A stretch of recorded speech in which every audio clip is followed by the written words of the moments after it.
कसपटे कुटुंबियांशी अजित पवारांनी फोनवरून संवाद साधलाय। कसपटे कुटुंबियांचं अजित पवारांनी सांत्वन केलंय। अजित पवार गटाकडून कोणीही आपलं सांत्वन करण्यासाठी आलं नाही अशी खंत वैष्णवी हगवणेच्या वडिलांनी व्यक्त केलेली होती आणि त्यानंतर आता अजित पवारांनी कसपटे कुटुंबियांशी फोनवरून संवाद साधलाय। गेल्या 4 ते 5 दिवसात कसपटे कुटुंब कोणकोणत्या मानसिक अवस्थेला सामोरं गेलंय, कोणकोणत्या परिस्थितीला सामोरं गेलंय याचा आपण विचारही करू शकत नाही। वैष्णवीच्या आत्महत्येनंतर त्यांच्यावरती दुःखाचा डोंगर कोसळलेला आहे। त्यात मानसिक त्रास आधीच वैष्णवीच्या सासरच्यांकडून त्यांना दिला गेला होता। वैष्णवीचं 9 महिन्यांचं बाळ, त्या संदर्भात देखील सातत्याने ते पाठपुरावा करत होते, पण ते बाळ देखील त्यांना दिलं गेलं नव्हतं।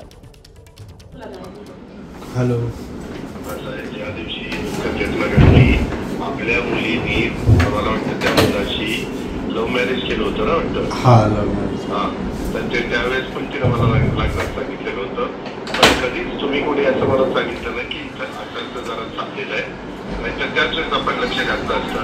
दुसरी गोष्ट, माझा या गोष्टीशी दुराडोळे देखील संबंध नाही, तुम्हाला माहिती रोज माझ्या नावाने मला कळाल्या कसपटे साहेब की ताबडतोब ह्या सगळ्यांना अरेस्ट कर। ते मूल आहे ते आमच्या कसपटे साहेबांच्या आजोळीत आहे आणि त्यांच्याकडे ते 9 महिन्याचं मूल ते व्यवस्थित बघते आणि ह्याच्यामध्ये सासू नंतर त्याच्यामध्ये नवरा सासरा जे कोणी त्यांचे घटक आहेत ते सगळ्यांना अरेस्ट केलं।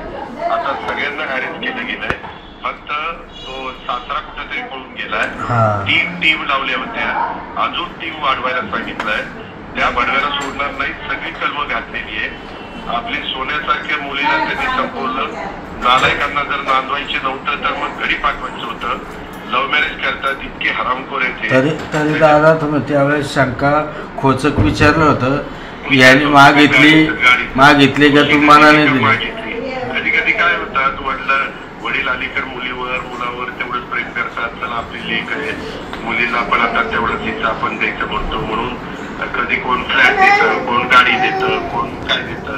हे काय मुलाची बापाची ऐकत असेल की मी प्रेमापोटी दिलं, काय तुम्ही प्रेमापोटीच दिलं। मी काय करतो, आता मी डायरेक्ट विमानांनी बारामतीला आलोय, मी उद्या कोल्हापूरला आहे, पण परवा मी तुमच्या घरी भेटून जाईल किंवा उद्या संध्याकाळी भेटून जाईल। 13 आपण बोलूया, नाही पण 13 काही होईल, मी उद्याच्याला येऊन तुम्हाला भेटून तर मी आहे तुमच्या बरोबर।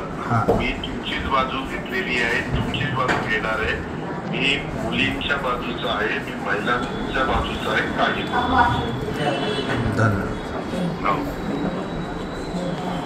हॅलो, हा दादा, ठीक आहे। म्हणजे जे पाठबळ नाही हो असल्या गुन्हेगारांना।